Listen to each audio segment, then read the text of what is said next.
Sean todos bienvenidos, hermanos y amigos, a este estudio del libro del Génesis que les ofrece la Iglesia Bautista Reformada Baluarte de la Verdad.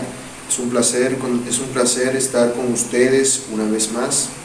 Vamos a orar para encomendarnos al Señor y que sea Él dirigiéndonos en esta ocasión. Bendito Dios y Padre bueno, gracias por todas tus misericordias que tú nos das. Gracias, Señor, porque tú eres Dios supremo, Dios sublime, porque tú eres maravilloso y misericordioso. Ten compasión de nosotros y enséñanos tu voluntad. Enséñanos a tu Hijo Jesucristo, enséñanos a obedecerte y a servirte. Que todo lo que somos, decimos y hacemos, lo hagamos para tu gloria, Padre. Que no vivamos para nosotros mismos, siguiendo vanamente los deseos de nuestro corazón, sino que procuremos con diligencia seguirte y servirte y hacer tu voluntad. Perdona todos nuestros pecados con los cuales te hemos ofendido a ti, Padre eterno, y enséñanos a hacer tu voluntad. Que nuestra vida sea llena de ti, que todo lo que somos sea lleno de ti, que seas tú dirigiendo cada uno de nuestros pasos, que nos enseñes a ser fieles siervos tuyos, fieles reflejos de ti. Te necesitamos a ti, buen Señor.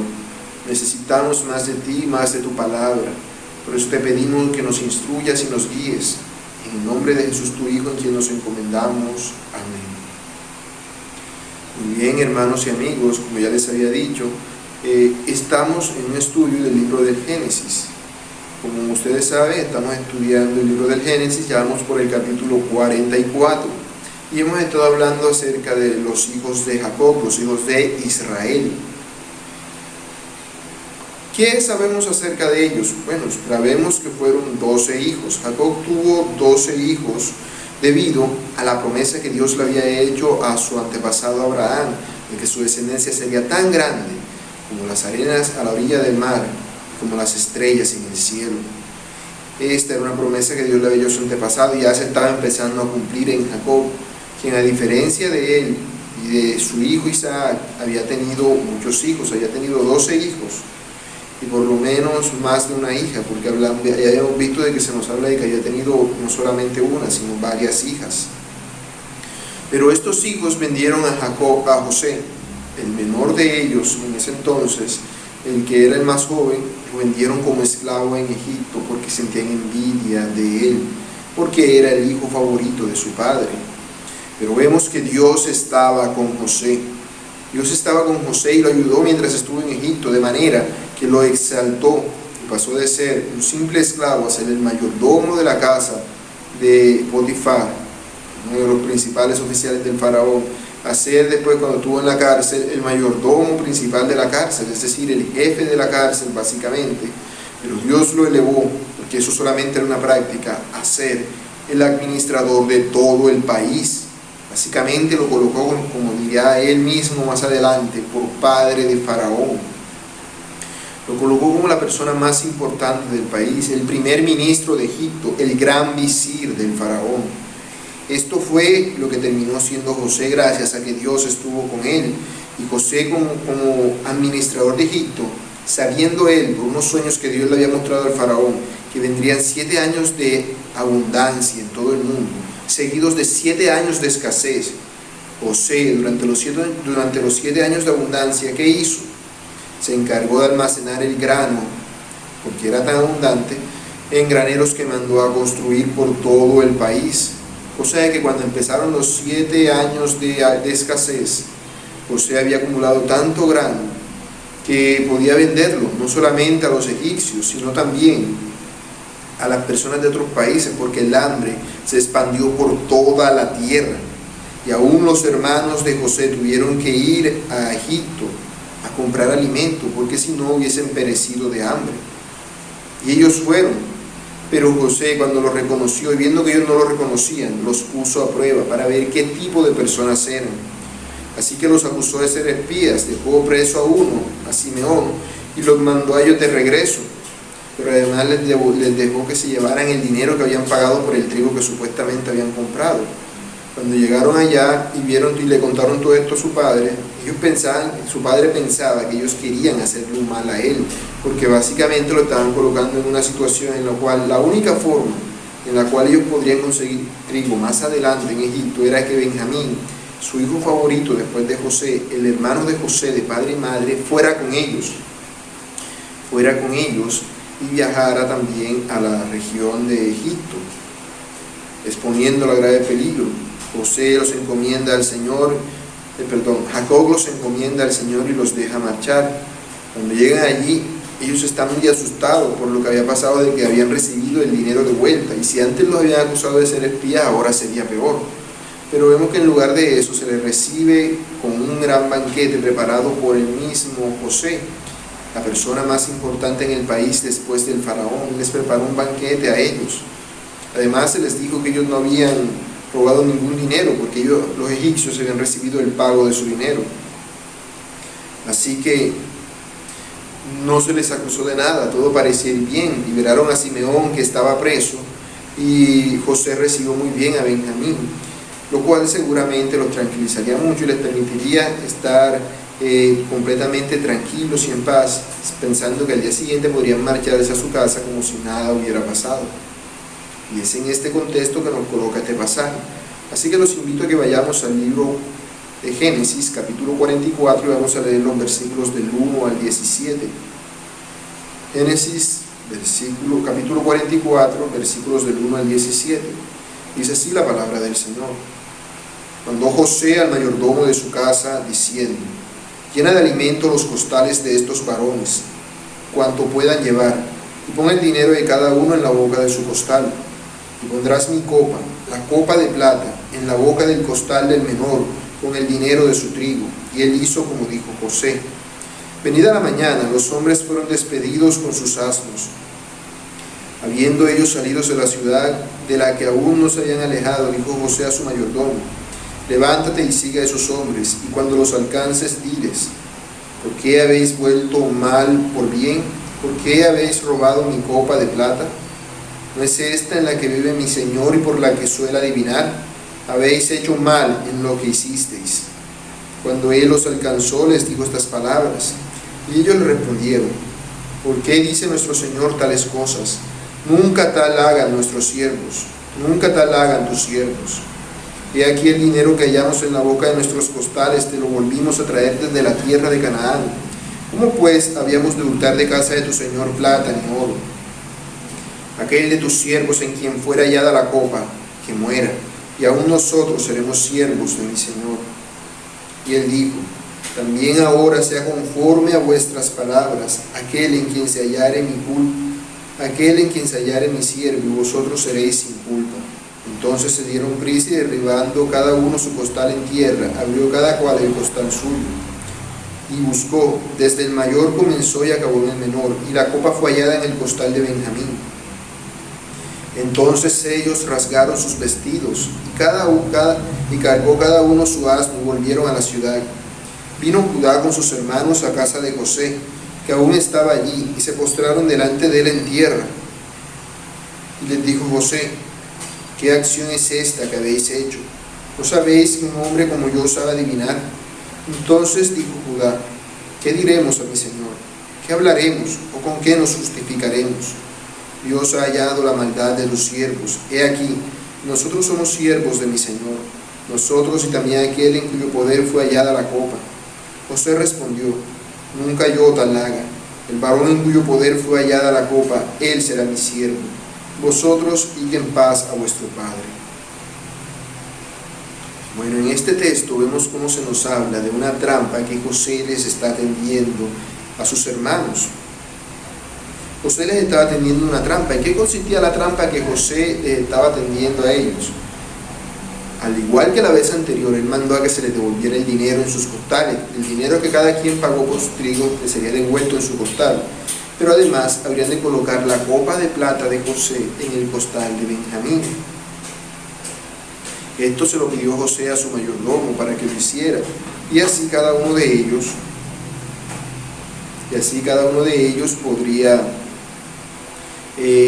podrían irse sin saber qué era lo que había pasado, sin saber que José les estaba poniendo esta trampa. Ahora, ¿por qué José hace esto? ¿Por qué José les coloca una trampa a sus hermanos? ¿Por qué quería hacerles este mal? La idea era que José quería crear una situación en la cual sus hermanos tuviesen que lidiar con Benjamín. Es decir, él crearía una situación similar en la cual ellos vendieron a José como esclavo.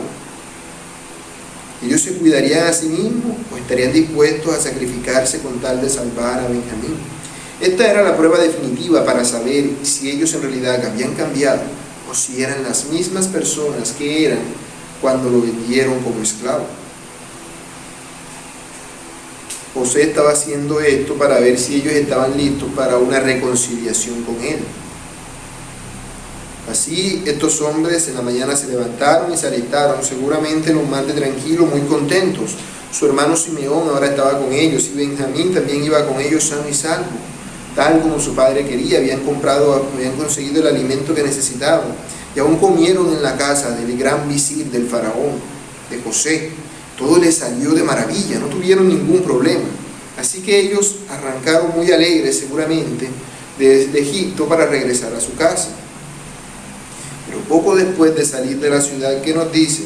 Que José mandó a su mayordomo a seguir a sus hermanos y a acusarlos de haber robado la copa de plata que él poseía. Esa copa de plata era la copa en la cual se nos dice que José les mandó a decir a su mayordomo que era la copa en la cual él solía adivinar. Así, ¿a qué se refería él con esto de que era la copa en la que solía adivinar? Por la palabra que está diciendo, pareciera ser que de hecho José utilizaba la copa para adivinar, pero más bien tiene que ver con la posición de José. La posición de José como gran visir del faraón.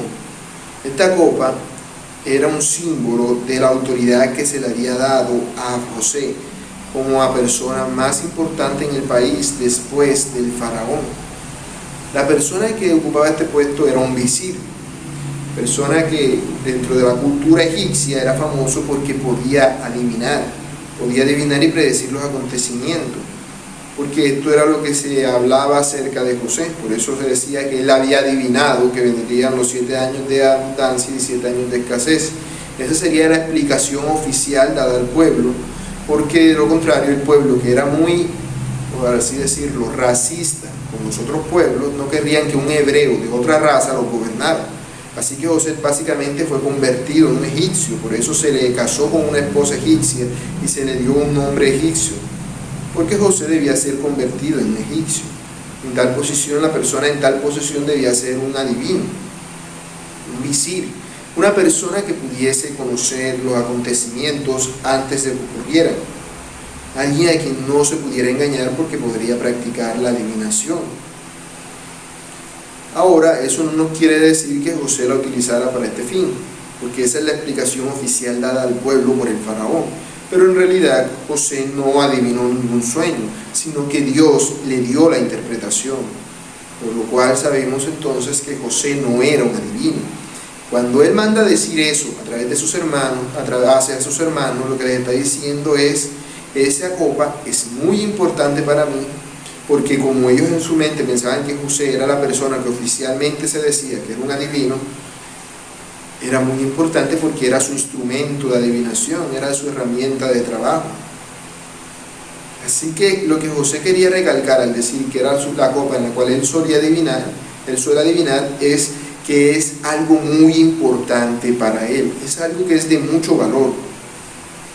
Cuando los hermanos fueron confrontados por el mayordomo de José, ellos alegaron inocencia, no sabían de qué estaban hablando. Es más, ellos se justificaron y diciendo: ¿cómo vamos nosotros a robar a nuestro señor el egipcio si nosotros no hace nada? Cuando venimos le confesamos lo del dinero que había en nuestros costales antes, sin haber necesidad de ello, no tendríamos por qué haberlo hecho. Sin embargo lo hicimos porque somos personas honradas, y si somos personas honradas no tenemos nada que ocultar. Nosotros no vendríamos entonces a devolverles el dinero para robarnos otra vez el dinero y encima robarnos otra cosa. No somos ladrones, no lo somos. Y estaban tan convencidos de ello Se sentían tan alegres y seguros que hicieron un acto totalmente imprudente. Hicieron una promesa que no se les había dicho que hicieran. No se les había dicho que hicieran tal promesa. Ellos dijeron: aquel de tus siervos en quien fuera hallada la copa, que muera, y aún nosotros seremos siervos de mi Señor. Porque ellos no sabían nada de la trampa que José le había mandado a poner.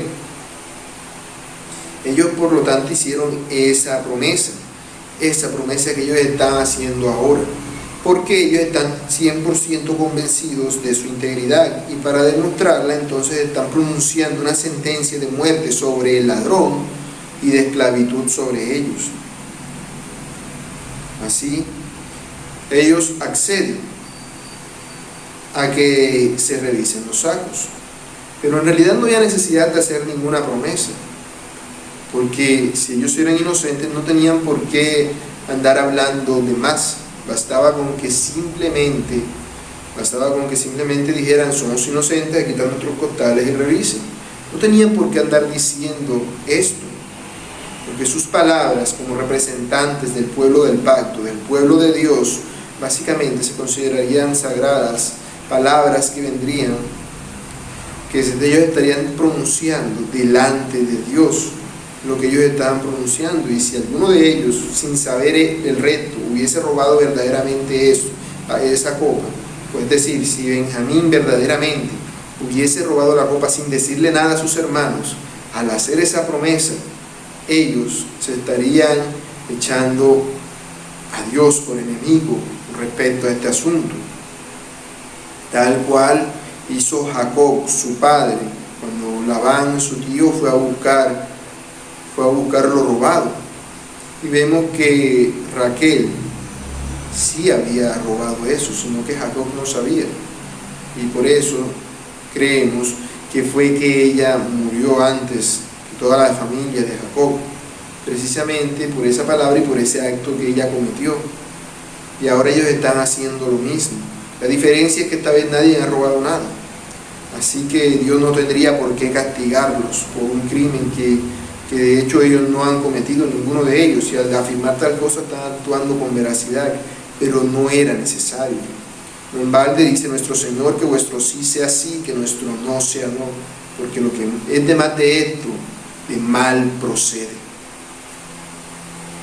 Así ellos dejan que el mayordomo venga y le revise el costal a cada uno, y lo hizo, y vemos que lo hace siguiendo la secuencia de sus edades, como para que quedara suficientemente claro. Empezó por el mayor, Rubén, siguió por el resto, entonces fue en orden de edad, abriendo todos los costales de cada uno, seguramente encontrándose en cada costal el dinero que ellos habían pagado por ese trigo.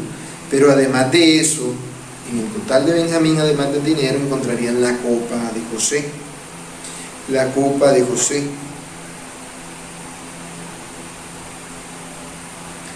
Ahora, ¿qué habrían de hacer ellos ante esta situación?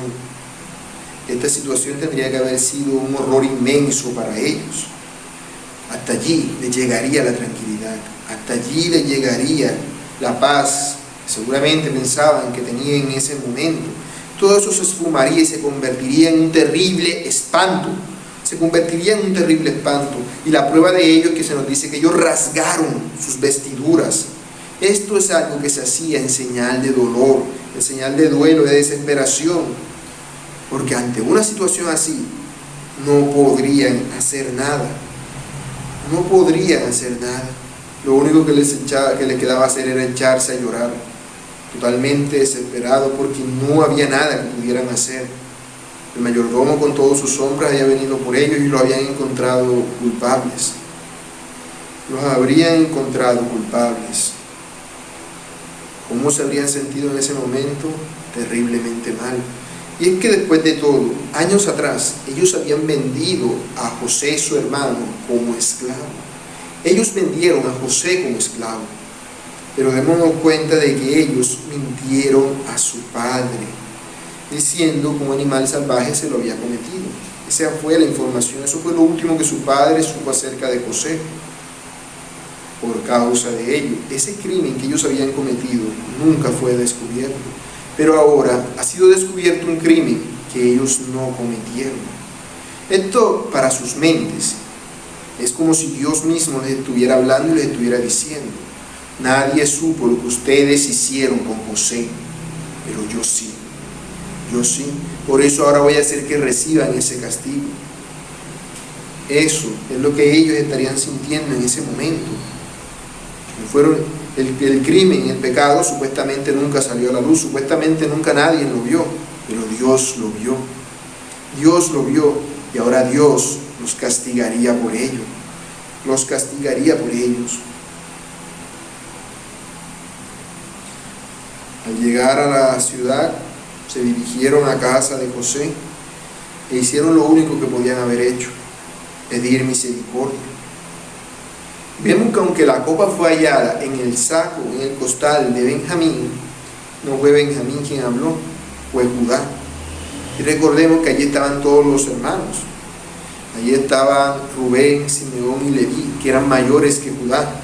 Judá era el cuarto hijo. Sin embargo, Judá, como ya había venido haciendo desde antes, cuando se hizo responsable de Benjamín delante de su padre, había tomado el liderazgo del grupo.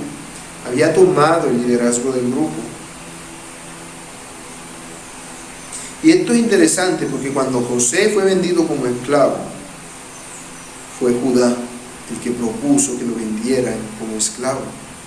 Fue Judá el que propuso que lo vendieran como esclavo. Recordemos que esto que el hecho de que ellos hayan hecho eso fue algo que los persiguió y los atormentó durante toda su vida hasta ese punto. Ellos no tuvieron descanso. Ahora, eso que ellos hicieron se les regresa y viene una vez más para que sea evidenciable a todos el crimen que han cometido. Así José los acusó de robo, indicando que alguien que estaba en las condiciones de él, es decir, su posición social, su posición como adivino del faraón, tendría que saber adivinar. Esto José lo está diciendo para hacerles creer a ellos para hacerles creer a ellos que él es la persona que ellos piensan que él es decir, el primer ministro de Egipto, el gran visir del faraón, pero para que no sospechen que es su hermano. Porque ante tales circunstancias, porque si alguno de ellos hubiese robado la copa de plata y el dinero se hubiese metido otra vez en sus costales, ¿cómo sabría José todo esto? ¿Cómo sabría José todo esto? ¿Cómo lo sabría tan rápido? Aunque hubiese descubierto que la copa de plata se hubiese perdido, sería poco probable que hubiesen descubierto tan rápido que fueron ellos. José les está diciendo que la razón por la cual él lo sabe es porque él sabe adivinar. Esto lo hace para desviar su atención y que no lleguen a la conclusión de que él es su hermano José, aunque él mismo le ha estado dando pista de eso desde todo el tiempo. Aun cuando el mayordomo fue a abrir los costales, los abrió en el orden de sus edades. Así, Judá confiesa delante de José que son culpables. No está diciendo que sean culpables del crimen cometido, pero sí que son culpables. Lo que él está diciendo es que no tenían forma de justificarse, no tenían forma de defenderse, no había nada que ellos pudieran decir o hacer al respecto, porque no sabían cómo esa copa había llegado allí. Por eso ellos dicen: Dios ha hallado la maldad de tus siervos, somos culpables. Es decir, Dios los había visto y ahora Dios los estaba juzgando. Dios los estaba juzgando por el crimen que ellos habían cometido. ¿Cuál crimen? Como ya dije, ese crimen no sería solamente el de la copa, el cual ellos están aceptando, sino para ellos mismos el crimen que cometieron contra José. El crimen que cometieron contra José. Así, y no queriendo que Benjamín muera, porque eso fue básicamente aquello que ellos propusieron cuando vieron que se iban a investigar los sacros, que aquel que tuviera la copa muriese, y fue Benjamín, no queriendo ellos que Benjamín muriera. Además, recordemos que Benjamín no tenía nada que ver con el asunto de la venta de José, era el único que no tenía ni idea de por qué les estaba pasando todo ello. Judá cambia los términos y dice: no, todos nosotros seamos siervos, seamos esclavos de mi Señor, es decir, de José. Seamos esclavos de José. Así por lo menos podrán salvar la vida de Benjamín. Podrán salvar la vida de Benjamín y quizás con el tiempo puedan encontrar una forma de hacer que lo libere. Pero si lo matan ya no sería demasiado tarde y su padre Jacob moriría con él en cuanto se enterase. Este hecho de que ellos renuncien a su libertad para hacerse esclavos de otro, lo consideran el pago justo por el crimen cometido. ¿Cuál crimen? Vender a su hermano José como esclavo. Están diciendo, ahora nosotros seremos esclavos aquí en Egipto. Y esto era algo significativo, tomando en cuenta que ellos no eran precisamente jóvenes como José cuando están proponiendo esto. Después de todo, por lo que sabemos, Judá es el cuarto hijo. Y en el capítulo 38 de Génesis se nos había dicho que Judá le había dado tiempo de casarse, de tener 3 hijos y de que los 2 hijos mayores se casaran también. Y luego Judá tuvo otros 2 hijos antes de que todos estos acontecimientos en el tiempo de la hambruna llegaran. Así que había pasado mucho tiempo. Ellos ya eran personas mayores. Y ser esclavos en esa edad sería mucho más difícil, especialmente porque habían vivido una vida de gozo y de privilegio. Cada uno de ellos tendría sus familias, sus hijos, y también aún tendrían sus siervos y sus posesiones. Cada uno de ellos ya era un patriarca independientemente. Pero José, siendo su hermano, pero haciéndose pasar como alguien que no los conoce, como el administrador de Egipto y como una persona representante de los dioses egipcios, que en realidad no lo era, se quiere mostrar a sí mismo como alguien justo. Entonces, ¿qué hace? Él les dice, no, ustedes son inocentes, lo del dinero no importa, pero la copa, ese es un crimen muy grave, pero el que lo cometió fue solamente uno. Así que ese que tenía la copa en su saco, ese es el que va a ser mi esclavo. Los demás pueden irse tranquilos a su casa y regresar con su padre. ¿Qué está haciendo José con esto? Los está probando por última vez. Les está poniendo a prueba. Esta es la oportunidad que, si ellos fueran las personas de antes, habrían estado esperando, la oportunidad de salirse libres y dejar a Benjamín allí como esclavo. Así ellos podrían irse. Igual si ellos regresaban con la noticia y le decían a su padre estas cosas, su padre se moriría y ellos se repartirían la herencia. Si ellos eran las mismas personas de antes, esto era lo que hubiesen hecho. Y esto era lo que José quería averiguar. Si en realidad bajo estas condiciones específicas ellos aceptarían dejar a su hermano Benjamín como esclavo, mientras ellos podrían irse libres. Sería algo muy sencillo de hacer, y esta era la prueba que José les estaba poniendo. La prueba definitiva de quién eran ellos en realidad, de qué clase de personas eran. Esta era la prueba por la cual José los había estado probando hasta este momento. En estas circunstancias ellos tendrían que demostrar si cambiaron o no. ¿Qué podemos nosotros aprender de este pasaje? Bueno, en todo lo que hemos visto que José ha hecho en este capítulo, vemos que no debemos imitar a José. José actuó de una forma bastante deshonesta, sembrando evidencia falsa contra Benjamín y luego acusándolo injustamente de un crimen que no cometió. Nosotros no debemos hacer lo mismo bajo ninguna circunstancia, ni siquiera si estuviéramos en la posición de José, porque no se trata de la posición, se trata del grado de iluminación. José, ¿qué sabía de Dios? Sabía de Dios lo poco que su padre le había enseñado y lo que él había aprendido con su experiencia. Él había aprendido a confiar en Dios, pero él no conocía totalmente la ley de Dios, ni lo que Dios demandaba, ni el carácter que debía actuar. Ahora, José no está haciendo esto con una mala intención. Seguramente si sus hermanos aceptaban irse y dejar a Benjamín allí, él no iba a esclavizar a Benjamín, por el contrario, seguramente lo hubiese puesto en una posición de honor y quizás hubiese tomado algún tipo de medida contra sus hermanos. Pero vemos que ante esta circunstancia vemos que en esta circunstancia José no tenía una mala intención. Ahora, como ya dije, no debemos imitarlo, porque el fin no justifica los medios. Porque José no tenía el grado de iluminación que tenemos nosotros, porque José no tenía la palabra de Dios.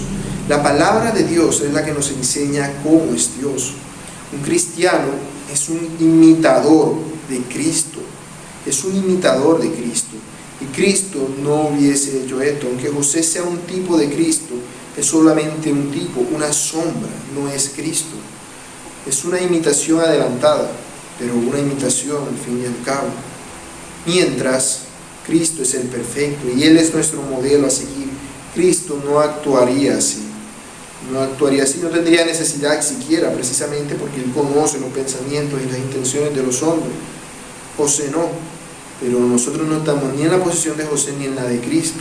Debemos actuar conforme a lo que la palabra de Dios nos dice y debemos hacer siempre lo correcto. Nunca debemos pensar que el fin justifica los medios. No, ningún fin justifica ir en contra de la palabra de Dios, en contra de lo que Dios expresamente ha dicho. No se debe hacer tal cosa. No puedo levantar falso testimonio contra otra persona, porque eso es abominable delante de Dios. Para José era solamente una prueba. Seguramente aun si ellos se negaban a hacer algo por Benjamín y se querían ir, José se lo hubiese revelado y hubiese dicho: yo soy su hermano José y quieren hacer con mi hermano lo mismo que hicieron conmigo, para confrontarnos. Pero vemos que José en realidad no tenía intenciones de nada de esto. Seguramente él igual hubiese confesado que todo era una trampa, una prueba para ver qué tipo de personas eran ellos. Pero José no tenía intenciones de hacerle mal bajo ninguna circunstancia. Y que además José en todo esto estaba siendo guiado por Dios de una forma permisiva. Es decir, Dios le estaba permitiendo a José que actuara esto precisamente por el grado de conocimiento de Dios que José tiene, para que así José se dé cuenta de la clase de personas que son sus hermanos y se pueda reconciliar con ellos una vez más. Una vez más.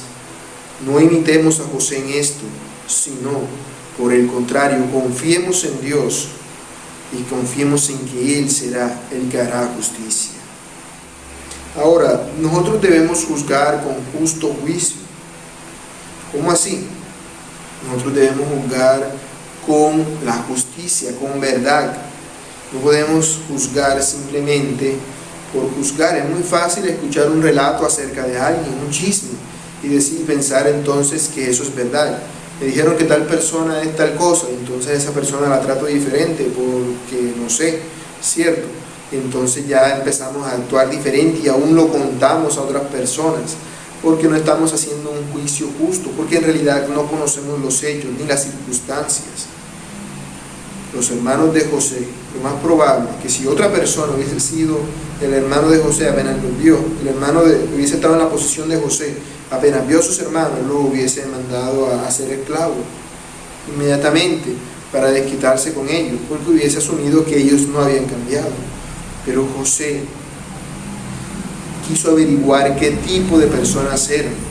Sus medios no son justificables para nosotros porque tenemos un mayor conocimiento acerca de lo que le agrada a Dios que José.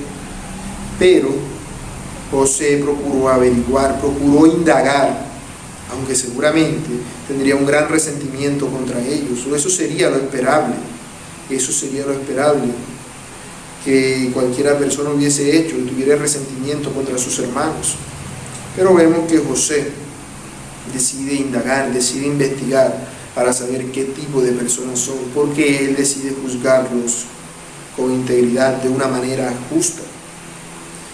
Y si bien, aun si a nosotros nos hacen algo malo, aun si nosotros nos hacen algo malo y nos acusan de algo que no hemos cometido, o piensan de nosotros algo que no somos, no debemos sentirnos mal ni ofendidos por ello, porque nosotros, aunque no hayamos cometido eso, somos culpables de un mal mayor. Somos pecadores, y esto es mucho mayor que cualquier mal que uno pudiera cometer, porque hemos ofendido a Dios. Un pecado es una ofensa delante de Dios. delante de Dios. Porque el tamaño del pecado no determina la gravedad del mismo, sino la persona a la que se está ofendiendo. Nuestros pecados han ofendido a Dios. Si yo viniera y le pegara un golpe a un vecino mío, seguramente terminaría en la estación de policía y tendría que pasar una noche allí preso. Y tendría que pagar algún dinero por ello, seguramente, por salir antes, o no sé. Pero no sería lo mismo de grave que si viniera el presidente por aquí y yo viniera y le pegara un golpe. No sería igual de grave, porque el presidente es mayor que el vecino. Así pues, nuestras ofensas contra Dios, que es mayor que todo lo que existe, son mayores precisamente porque son contra Él, porque son contra Él. Y hemos cometido crímenes mucho más graves, porque cada vez que hacemos un pecado, por más pequeño que a nosotros nos parezca, es una ofensa mortal contra Dios. Es una ofensa mortal contra Dios. De manera que cuando alguien hable mal de ti o te acuse de algo que no has hecho, no te ofendas, porque tú eres peor que todo eso, porque has ofendido al único sabio y santo Dios. Has ofendido al único sabio y santo Dios. Así que en lugar de eso, alégrate, porque si te arrepientes, Dios te perdona. Dios te perdona tus pecados, si te arrepientes de ellos de corazón, te apartas de ellos y te vuelves a Él. Él te perdona y te recibe con los brazos abiertos, como un padre.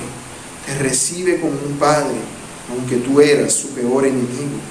Entonces, ¿por qué hemos de ofendernos por cosas menores si hemos hecho ya cosas peores? Dios nos las ha perdonado si nos hemos arrepentido. Nosotros dependemos, es de Dios, es delante de Dios de quien debemos procurar estar bien. Ahora bien, Dios no nos tienta, Él no tienta a nadie, ni tampoco puede ser tentado. Sin embargo, Dios sí nos prueba, Él nos coloca a prueba.